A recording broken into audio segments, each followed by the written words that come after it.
लोग बोलते हैं हमारे देश में लोकतंत्र है, हम 1947 में आज़ाद हुए। ये सबसे बड़ा कोड में खाज है।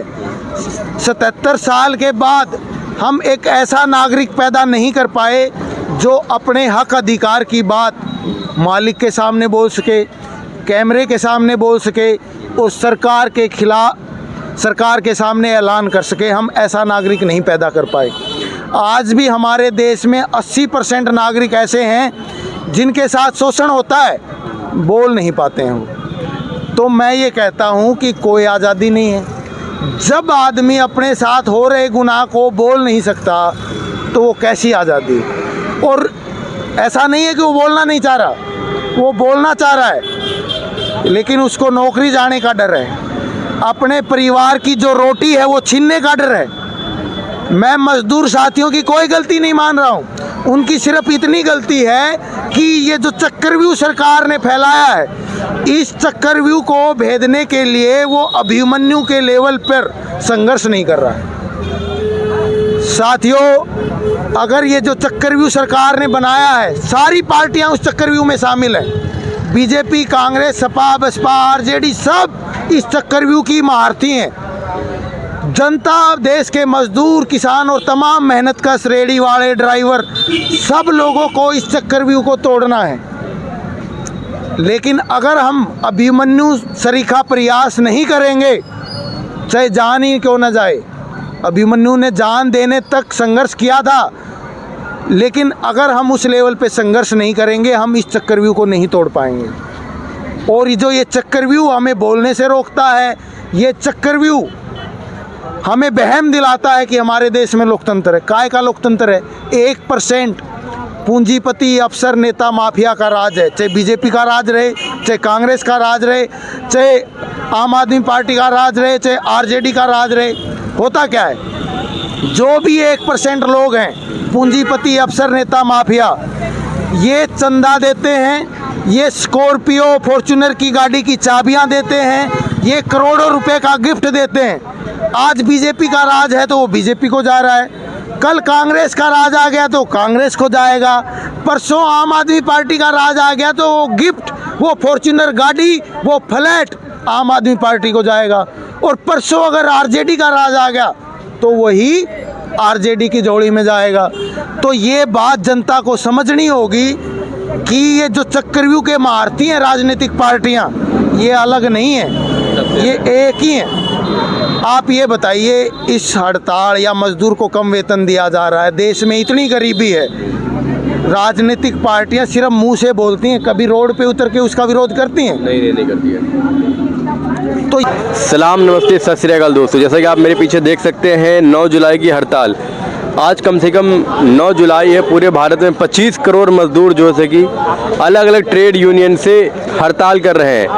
और ये सब फैक्ट्री के वर्कर हैं, फैक्ट्री के लोग हैं, काम करने वाले लोग हैं। जबकि दिल्ली का न्यूनतम मजदूरी जो 18,452 रुपये है, लेकिन इनमें से किसी को भी 18,452 रुपये नहीं मिल रहा है। इसीलिए जो मजदूर संगठन है, जो अन्य ट्रेड यूनियन के लोग हैं, उन्होंने देशव्यापी बहुत बड़े लेवल पे उन्होंने जैसे कि हड़ताल घोषित किया है।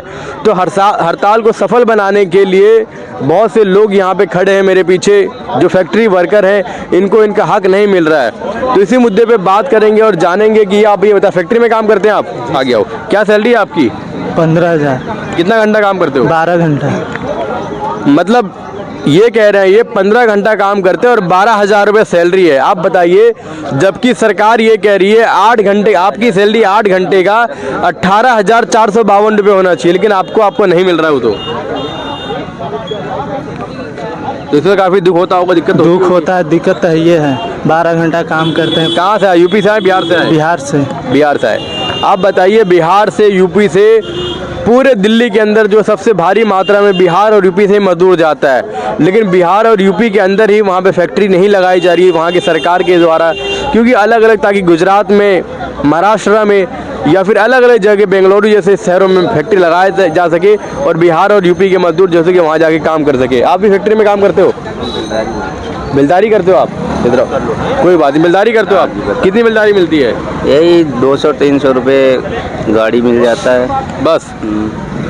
बताइए, किसी को 15,000 सैलरी मिल रही है, किसी को 200-300 मिल रहा है। तो आप सोच सकते हैं कि मतलब लेबर की जो स्थिति है क्या है?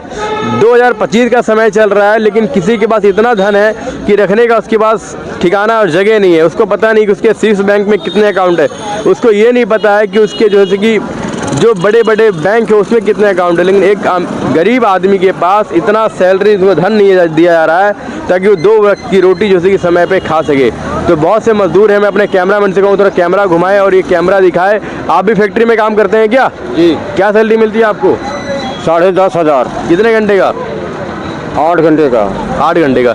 आपको पता है कि आपकी सैलरी 8 घंटे की जो सैलरी होनी चाहिए वो 18,452 रुपये होनी चाहिए। कहाँ से मिलेगा जब चापलूस बेईमान जो है, इस बेईमान जो संसार में बसे हैं और ये दुनियादारी जो चल रही है और गरीबों का जो खून चूस रहे हैं, उनको तो ऐसा सज़ा मिलना चाहिए कि ताकि पता चले कि हाँ संसार में कैसा सज़ा होता है।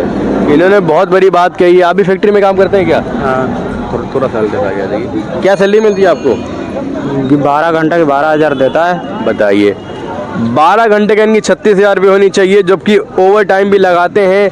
जबकि दिल्ली के अंदर या फिर भारत में, एक बात सुनते ना मैं क्या कह रहा हूँ, समस्या ये है कि आपकी सैलरी 8 घंटे की 18,452 रुपये होना चाहिए। आप जो भी एक्स्ट्रा ओवर टाइम लगाते हैं 1 घंटे का मतलब डबल मिलना चाहिए, लेकिन ऐसा होता है आपके साथ? नहीं, 9 से 9 ही है ड्यूटी है। 9 से 9 9 से 9 ड्यूटी है। हाँ।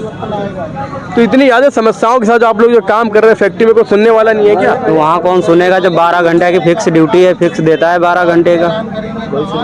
हमारे भारत के हम सब संविधान से चलते हैं, आप सब वोट देते हैं, वोट का अधिकार से मैं, हमारे भारत के संविधान में ये लिखा हुआ है कि ड्यूटी करेगा 8 घंटा करेगा, 8 घंटे से वो भी एक्स्ट्रा काम करेगा उसको 1 घंटे का डबल मिलेगा। 12 घंटे तो ड्यूटी नहीं है, तो फिर कैसे ड्यूटी करवा रहा है वो? 9 बजे से 9 बजे तक।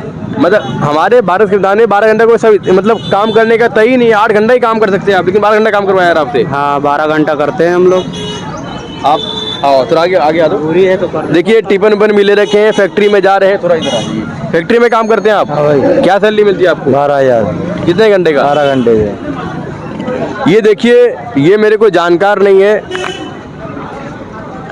ये देखिए मेरे को जानकार नहीं है, बता रहे हैं ये 12 घंटे का, ये दोनों हैं 12 घंटा काम करते हैं, 12 सैलरी मिलती है। जबकि यहाँ पे बड़े बड़े जो सरकारी अफसर है वो कोई 6 घंटा ड्यूटी करता है, कोई 8 घंटा ड्यूटी करता है, उनकी सैलरी लाखों रुपए होती है, 1.5 लाख रुपए होती है, लेकिन इनकी सैलरी 12 घंटा काम करवाते हैं फैक्ट्री का मालिक और फैक्ट्री का ठेकेदार, और देता कितना इनको? 12,000 रुपये। आप सोचिए कि भारत की स्थिति कितनी बद से बदतर है। और ये बड़े बड़े लोग सरकारी मंत्री बन करके बैठे हुए हैं, बड़ी बड़ी गाड़ियों में, BMW जैसी गाड़ियों में घूम रहे हैं, लेकिन एक गरीब आदमी पे जो काम करने वाला होना चाहिए उस पर कोई ध्यान देना ही नहीं चाहता है। तो और भी लोगों से बात करेंगे और जानेंगे। आप देखिए, ये 9 जुलाई की हड़ताल है, इसको सफल बनाने के लिए क्या क्या कर रहे हैं आप लोग? देखिए, 9 जुलाई की हड़ताल को हमारी कोई ताकत नहीं है हम सफल बना दें। हमारे जो जितने मजदूर भाई हैं ये सफल बना सकते हैं, ठीक है। हम कोई हीरो नहीं हैं किसी फिल्म के, हम कोई वो चीज़ नहीं है। फिल्म में हो सकता है कि एक हीरो एक हड़ताल को सफल बना सकता है, लेकिन ये ज़मीनी हकीकत है। जिस दिन मज़दूर अपना हाथ रोकेगा, सारे मज़दूर फैक्ट्री गए हैं, अगर वो फैक्ट्री में बैठ जाएं, काम ना करें, हड़ताल सफल है। सिर्फ समझदारी का अंतर है।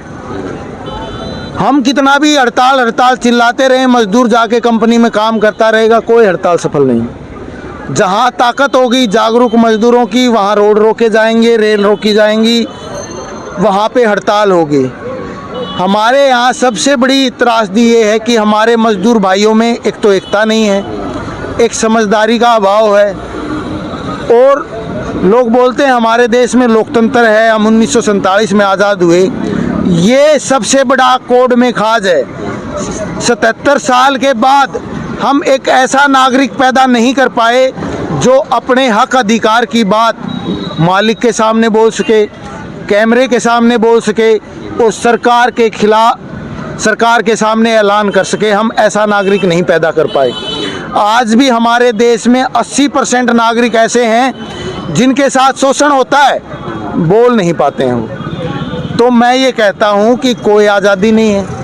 जब आदमी अपने साथ हो रहे गुनाह को बोल नहीं सकता तो वो कैसी आज़ादी? और ऐसा नहीं है कि वो बोलना नहीं चाह रहा, वो बोलना चाह रहा है लेकिन उसको नौकरी जाने का डर है, अपने परिवार की जो रोटी है वो छीनने का डर है। मैं मजदूर साथियों की कोई गलती नहीं मान रहा हूँ, उनकी सिर्फ इतनी गलती है कि ये जो चक्रव्यूह सरकार ने फैलाया है, इस चक्रव्यूह को भेदने के लिए वो अभिमन्यु के लेवल पर संघर्ष नहीं कर रहा है। साथियों, अगर ये जो चक्रव्यूह सरकार ने बनाया है, सारी पार्टियां उस चक्रव्यूह में शामिल हैं। बीजेपी, कांग्रेस, सपा, बसपा, आरजेडी सब इस चक्रव्यूह की महारथी हैं। जनता, देश के मजदूर, किसान और तमाम मेहनतकश रेहड़ी वाले, ड्राइवर, सब लोगों को इस चक्रव्यूह को तोड़ना है। लेकिन अगर हम अभिमन्यु सरीखा प्रयास नहीं करेंगे, चाहे जान ही क्यों न जाए, अभिमन्यु ने जान देने तक संघर्ष किया था, लेकिन अगर हम उस लेवल पे संघर्ष नहीं करेंगे, हम इस चक्रव्यूह को नहीं तोड़ पाएंगे। और ये चक्रव्यूह हमें बोलने से रोकता है, ये चक्रव्यूह हमें बहम दिलाता है कि हमारे देश में लोकतंत्र है। काय का लोकतंत्र है? 1% पूंजीपति, अफसर, नेता, माफिया का राज है। चाहे बीजेपी का राज रहे, चाहे कांग्रेस का राज रहे, चाहे आम आदमी पार्टी का राज रहे, चाहे आरजेडी का राज रहे, होता क्या है? जो भी 1% लोग हैं, पूंजीपति, अफसर, नेता, माफिया, ये चंदा देते हैं, ये स्कॉर्पियो, फॉर्च्यूनर की गाड़ी की चाबियां देते हैं, ये करोड़ों रुपए का गिफ्ट देते हैं। आज बीजेपी का राज है तो वो बीजेपी को जा रहा है, कल कांग्रेस का राज आ गया तो कांग्रेस को जाएगा, परसों आम आदमी पार्टी का राज आ गया तो वो गिफ्ट, वो फॉर्च्यूनर गाड़ी, वो फ्लैट आम आदमी पार्टी को जाएगा। और परसों अगर आरजेडी का राज आ गया तो वही आरजेडी की झोली में जाएगा। तो ये बात जनता को समझनी होगी कि ये जो चक्रव्यूह के महारथी हैं राजनीतिक पार्टियां, ये अलग नहीं है, ये एक ही हैं।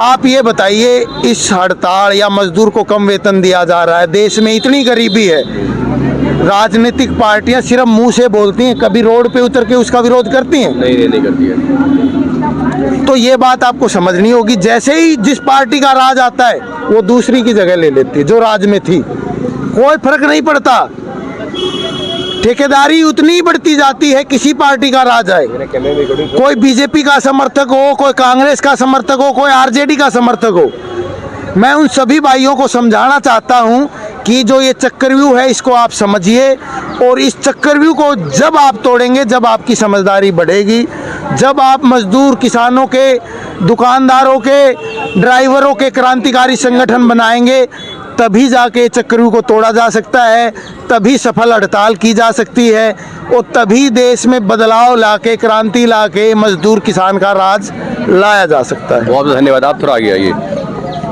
जी, आप बताइए फिर क्या स्थिति है अभी कैमरे में देखिए? अभी स्थिति तो ठीक नहीं है, लेकिन ये है कि मजदूर जागरूक थोड़ा थोड़ा हो रहे हैं। पूरा जब जागरूक हो जाएंगे, अपने हक की बात समझेंगे, उस दिन परिवर्तन जरूर आएगा, और बिना एकता के परिवर्तन नहीं आएगा। मजदूर एक ही एक बोलता है, वो डरता है कि हमें नौकरी से निकाल दिए जाएंगे। जितनी फैक्ट्रियाँ हैं, जितने वर्कर हैं, हर फैक्ट्रियों में अगर वो एकता बना करके आवाज़ उठाएं तो मजाल का कि कोई उनको पीछे ढकेल दे, उनका आगे बढ़ेगा हौसला, और उनको सब कुछ मांगे मिलेगी। लेकिन जिस दिन मजदूर लड़ेगा, बिना लड़े कुछ नहीं मिलेगा। बस हमारा इतना ही। फैक्ट्री में काम करते हैं आप? हाँ जी, फैक्ट्री में। क्या सैलरी मिलती है आपको? मेरे को 12,000 रुपये मिलता है 12 घंटे का। 12 घंटे 12,000? हाँ, मैं कुछ कहना चाहता हूँ। एक तो दिल्ली एनसीआर या चाहे कहीं भी हो राज्य में, एक हेल्पर की और कारीगर की तनख्वाह फिक्स करा जाए। और ठेकेदार बहुत सी होते हैं जो लेबर का पैसे लेके भाग जाता है, जो ठेकेदार या मालिक रहता है उसके पास लाइसेंस होना चाहिए। बिल्कुल होना चाहिए। बिना लाइसेंस का ठेकेदारी दे देते हैं, ठेकेदार कुछ दिन काम करवाते हैं, फिर लेबर का पैसे लेके भाग जाते हैं। दूसरी चीज़, राजनीति की, कोई भी राजनीतिक पार्टी हो, उस कुर्सी पे बैठने के बाद सब एक जैसे हो जाते हैं। किसी भी राजनीतिक पार्टी में कोई फ़र्क नहीं है, जब तक नहीं बैठा रहता उसकी कमी निकालेगा, उसकी कमी निकालेगा, और बैठने के बाद बिल्कुल एक जैसे हो जाते हैं। बस मैं यही कहना चाहूँगा, दिल्ली एनसीआर में जितने भी हेल्पर की तनख्वाह फिक्स करा जाए, कारीगर की तनख्वाह फिक्स करा जाए, और हो सके तो जितने भी फैक्ट्री है मालिक थ्रू चले। बहुत बहुत आपका सुझाव अच्छा था।